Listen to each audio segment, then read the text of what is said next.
Hey, peace world. Thanks for pressing play on another Pay Me No Mind Morning Wood. Um, I'm the content creator here, Wood. Um, Check me out, BiteDownBoxing.com, as well as WomenOfBoxing.com, as well as RoundByRoundBoxing.com. Check out the two live streams from this past weekend.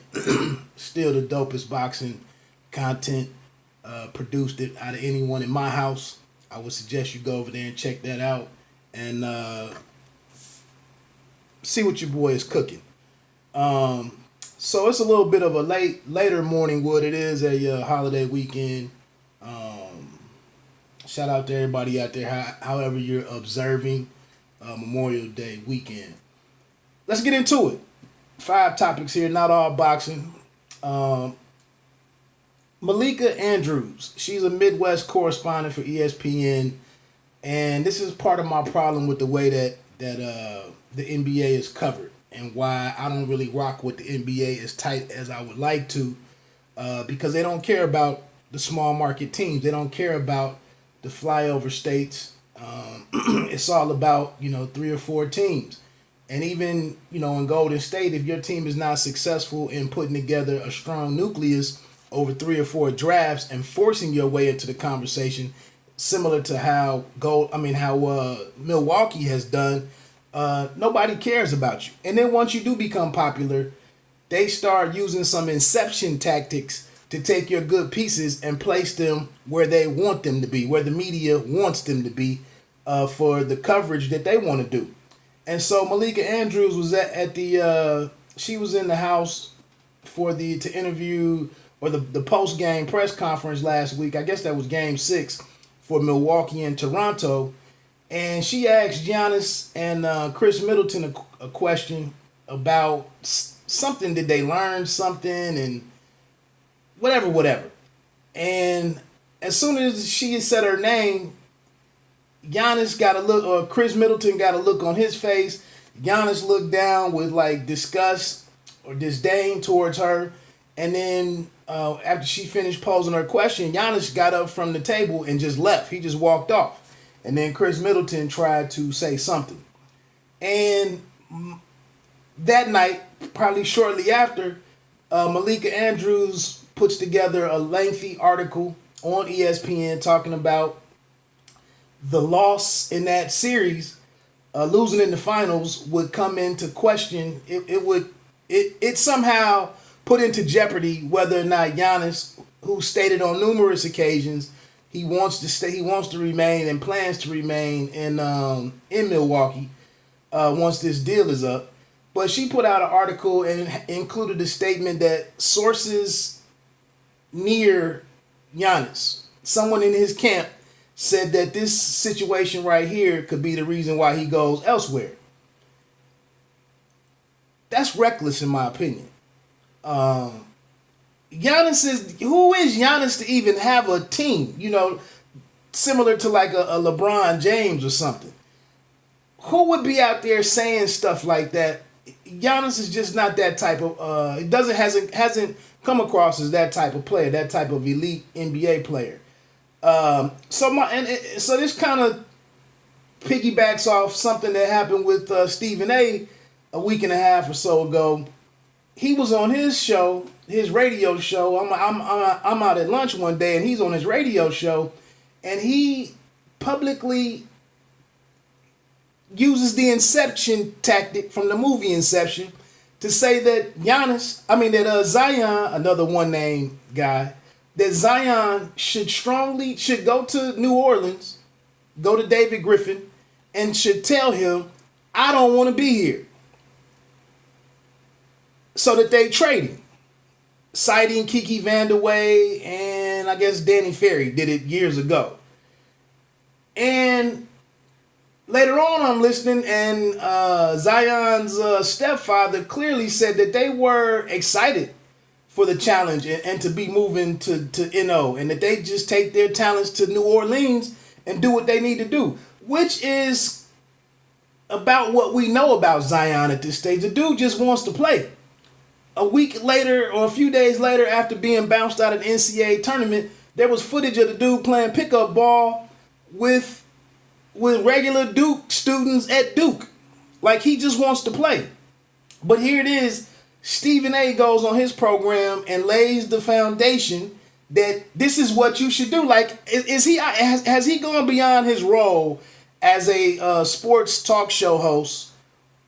You know, and now you're doing what one of us would be doing in our basement, basically. So, again, like I said, I don't rock with the NBA and the national media that covers the NBA, because it's the same narrative. It's about creating the 2 or 3 teams that they want in New York, LA, partially Boston because it's close to ESPN, and New York. And then I guess Miami is another one that's become, obviously that's a great, final destination or destination city or whatever you want to call it. But that's foul to me. I'd be glad to hear anybody's thoughts on it. Maybe I'm paranoid or something. Or I'm making a mountain out of a molehill or whatever. But it played out right there. Like Malika Andrews, that's foul to go and write an article and suggest that this man, how was it the team's fault? How was it the city's fault? They got beat as a team. And they lost numerous double-digit leads in those last few games. They lost them. So now you're gonna come out here and say, "Well, I'm gonna turn down this record-breaking $247 million max deal. I'm gonna bolt. I'm gonna slide because y'all ain't ready." When they put put all the right pieces in place. They got to make some moves this year to keep it together and see what else they can add. But how is that the team's fault? Anyway, moving to the next topic. Last week, and I didn't speak on this one, but I'm a huge Kevin Durant fan. That's my guy. I like Kevin Durant. But last week, Fox Sports former ESPN guy, Chris Broussard, put out there, or I guess he mentioned he tweeted or something that he had talked to Kevin Durant for hours. He had exchanged text messages.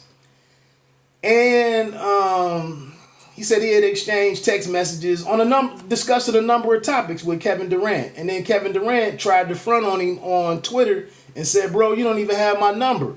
And I thought it's why you got to think before you do anything on social media. But I was like, I retweeted it and just like, wow, Broussard might have got caught up in some of this stuff that I'm saying, the national media, the way that they cover this stuff. And then the next day, Chris Broussard clapped back and was like, "Hold on, bruh. I got receipts. I have all of these IMs, DMs, whatever you tweets, whether we're on Twitter, Instagram, wherever. I have all of these hours of conversations, exchanges between him and I." And Broussard made a video from his inside his car and just said, "Nah, bro, don't front on me. Like I might be old enough to where any type of typing correspondence on a phone is text messages." And I couldn't defend Kevin Durant. I don't even think Kevin Durant came back and said anything else. And so I messed up on that one. I favored the wrong guy in that fight. And also, maybe I have to go back and look at, kind of the leeway that I've given Kevin Durant in some of the way he's handled some other stuff. Maybe. Speaking of that series, Kevin Durant in the finals, regarding the finals, he will not likely will not be back until Game 3. He's already been ruled out for Game 1, which is Thursday night at 9 p.m. on ABC. That's Golden State versus Toronto.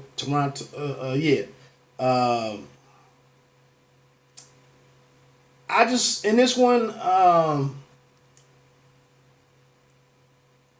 who do they put Kawhi on? Would be my question for the Raptors to try to make this thing competitive and avoid either a sweep or a gentleman's sweep. This is a team that's found it hard to score at times. They are one of the best or the best team defense, or the best in the NBA in terms of team defense.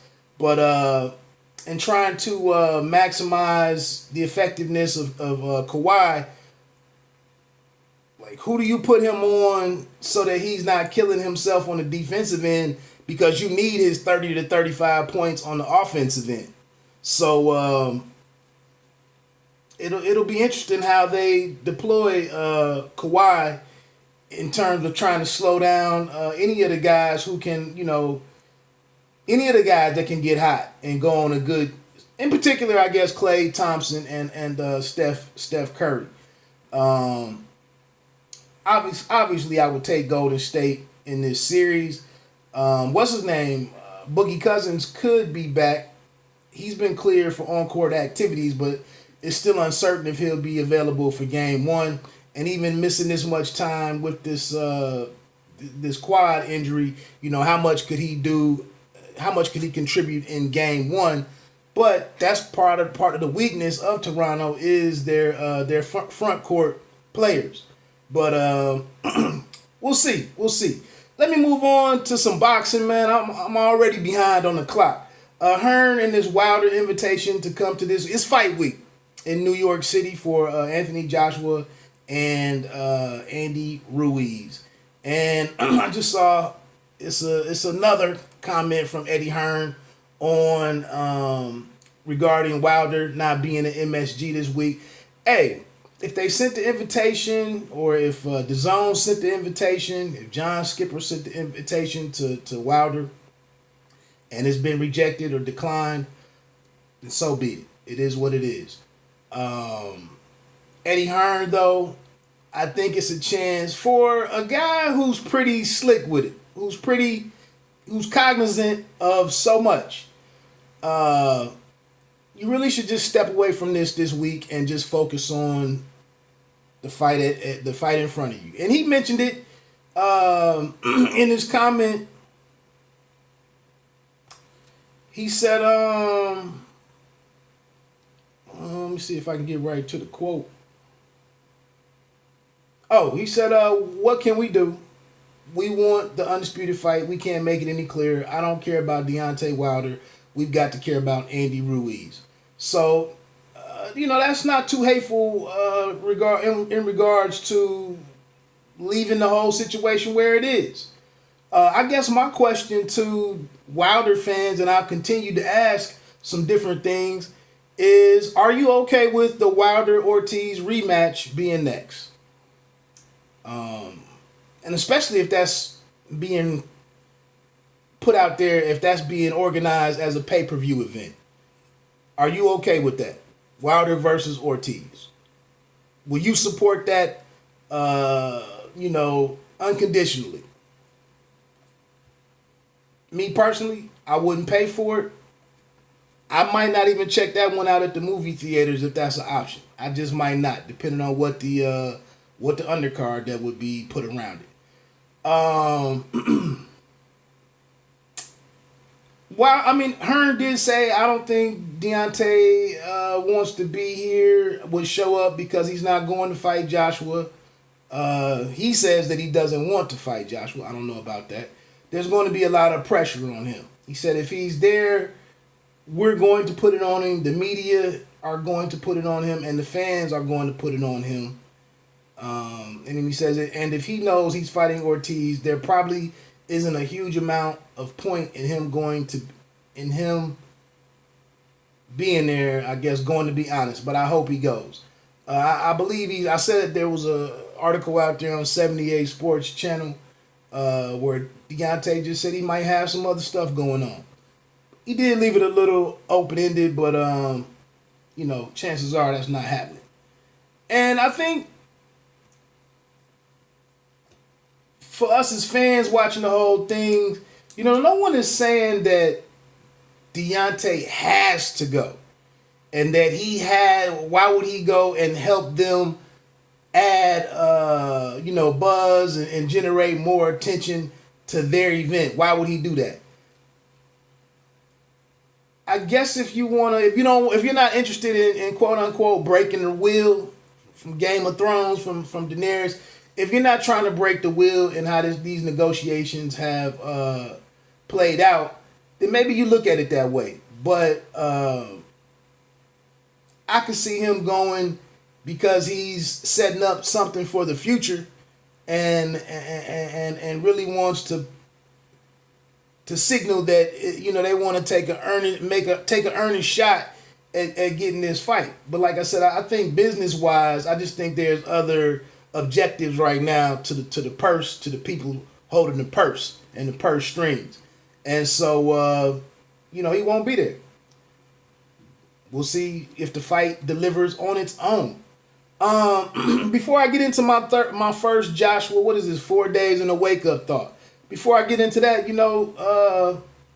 I can't say more positive stuff about the zone. Again, I'm not I don't get nothing from them, but I just think as a fight fan, as a guy that's trying to watch as much boxing as my marriage and my wife will allow, being that we've had, at least 3 or 4 out of the last 5 weeks, we've had counter programming with fights being on at least 2 of the 3 platforms, with the Zone, ESPN, ESPN Plus, and then Fox, FS1/Showtime.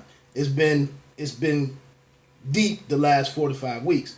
But right here, dating back to like April 26th, 25th, 26th, going up through this weekend with Joshua, and next weekend, the week after, with Triple G. I mean, if you would have elected to put down that $99.99 for your DAZN annual pass or whatever they call it, out of all these fights, you really would have, the payback would be up over these 5 to 6 weeks or 7 weeks, whatever it be. I don't know if as Americans, I don't know if we're bright enough to really look at it like that, but that's the facts. I think this past weekend's card, while it wasn't what it could have been with Usyk and Takam in that main event at MGM National Harbor, I think you have to be damn impressed with the way that Devin Haney stepped up and put on a very entertaining show.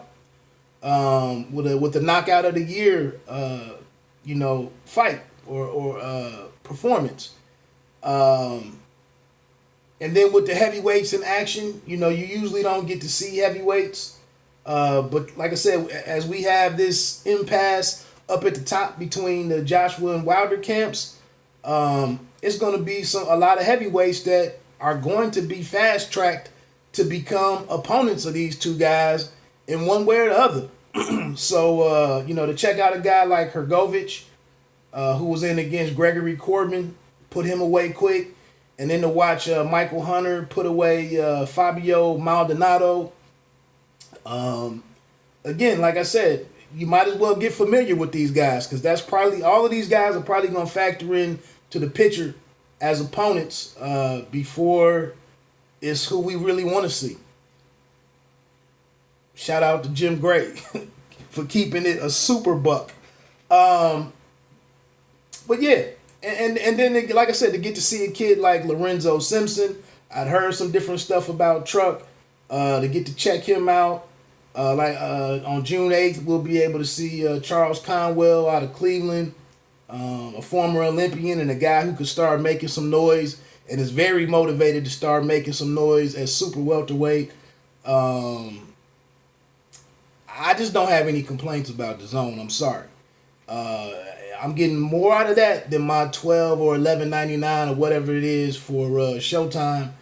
And I know you get all the other TV content with Showtime and whatnot, but and then again, I'm still paying the $9.99 for the zone. But again, if you would have put down your $100 starting with that your $99.99, if you would have paid that for the Rung Vasai and Estrada with Roman and Dahani the night before the World Boxing Super Series card with Donaire and Prograis versus Relic, you would have been doing all right now and feeling all right with putting down your money for for the zone. I'm sorry.